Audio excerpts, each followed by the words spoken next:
O problema do ser, do destino e da dor, obra do sábio francês Léon Denis, parte 16. É por esse laço invisível, mas real e possante, que a vida atual se liga à vida anterior do mesmo ser e constitui a unidade moral e lógica implacável de seu destino. Se já o demonstramos, não nos lembramos do passado, é porque, as mais das vezes, nada fazemos para despertar as recordações adormecidas, mas a ordem das coisas não deixa, por isso, de subsistir. Nenhum elo da cadeia magnética do destino se obliterou e ainda menos se quebrou. O homem de idade madura não se lembra do que fez na meninice. Deixa, por isso, de ser a criancinha de outrora e dele realizar as promessas. O grande artista, que ao entardecer de um dia de labor cede ao cansaço e adormece, não retém durante o sono o plano virtual, a visão íntima da obra que vai prosseguir, que vai continuar assim que acordar. Acontece o mesmo com o nosso destino, que é uma lide constante e entrecortada muitas vezes em seu curso por sonos, que são, na realidade, atividades de formas diferentes, abrilhantadas por sonhos de luz e de beleza. A vida do homem é um drama lógico e harmônico, cujas cenas e decorações mudam, variam ao infinito, mas não se apartam nunca, um só instante, da unidade do objetivo, nem da harmonia do conjunto. Só quando voltarmos para o mundo invisível é que compreenderemos o valor de cada cena, o encadeamento dos atos, a incomparável harmonia do todo em suas ligações com a vida e a unidade universais.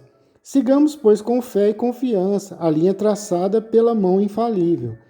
Dirijamo-nos aos nossos fins como os rios se dirigem para o mar, fecundando a terra e refletindo a beleza do céu. Há mais duas objeções que reclamam a nossa atenção. Se a teoria da reencarnação fosse verdadeira, diz Jacques Briel no Moniteur des études psychiques, o progresso moral deveria ser sensível desde o começo dos tempos históricos. Ora, sucede coisa muito diferente. Os homens de hoje são tão egoístas, tão violentos, tão cruéis e tão ferozes como eram há 2000 anos.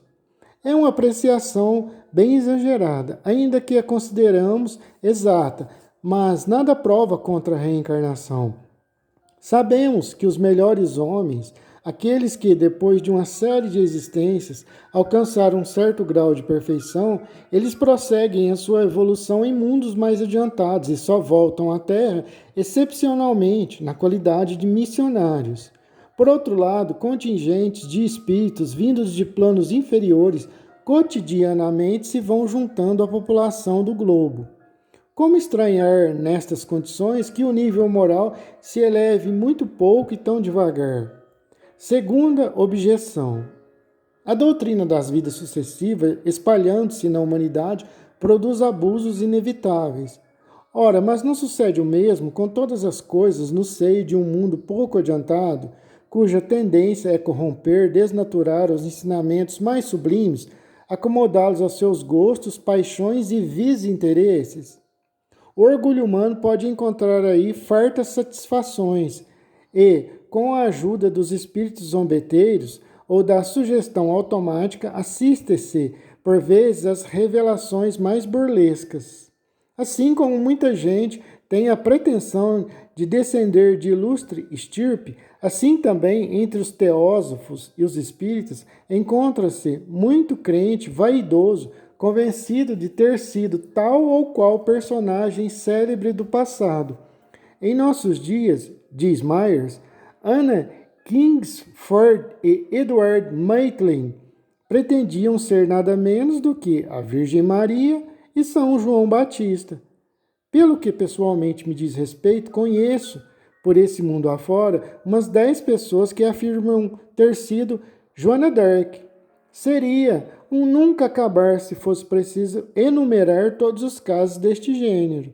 Não obstante, é possível encontrar neste terreno alguma parcela de verdade. Como haveremos, porém, de joeirá-los dos erros?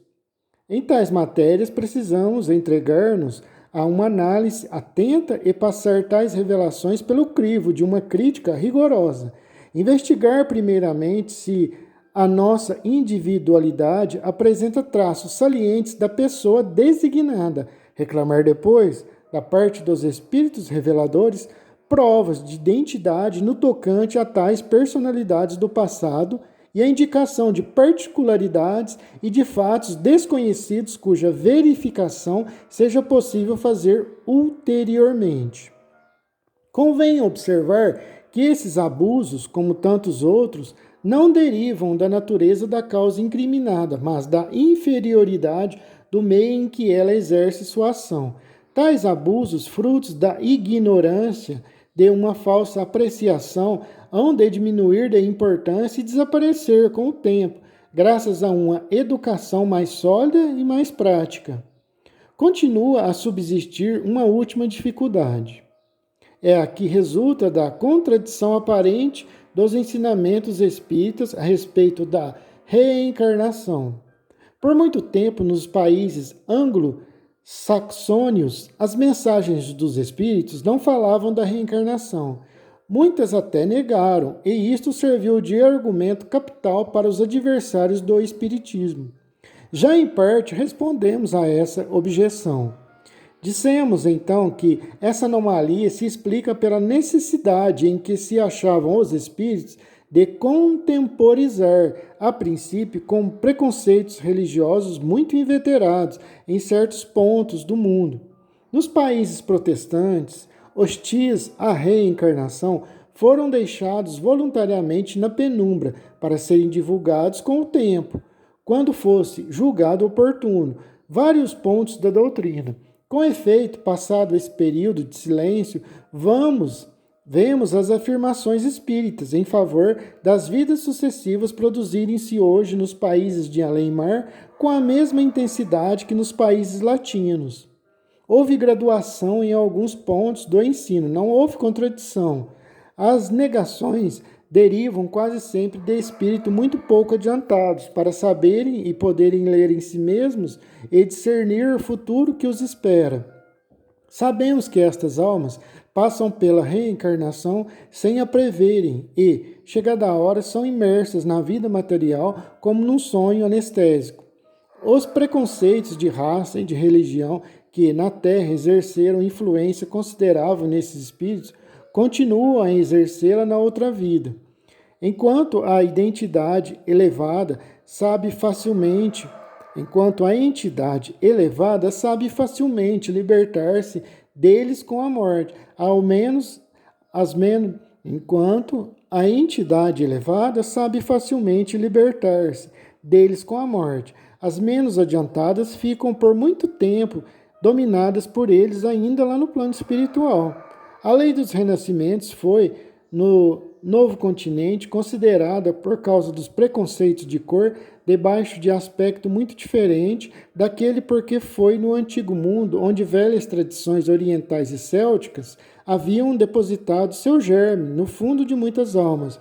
Produziu logo, a princípio, tal choque, levantou tanta repulsão que os espíritos dirigentes do movimento julgaram mais prudente contemporizar.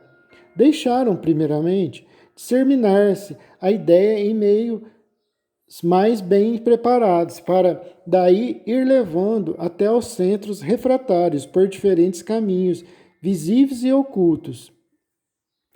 E sob a ação simultânea dos agentes dos dois mundos, infiltrar-se neles paulatinamente, como está sucedendo no momento presente.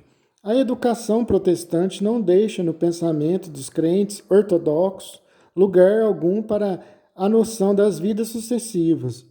No seu modo de pensar, a alma, por ocasião da morte, é logo julgada e fixada definitivamente ou no paraíso ou no inferno. Para os católicos existe um termo médio, é o purgatório, lugar indefinido, não circunscrito, onde a alma tem de expiar suas faltas e purificar-se por meios incertos.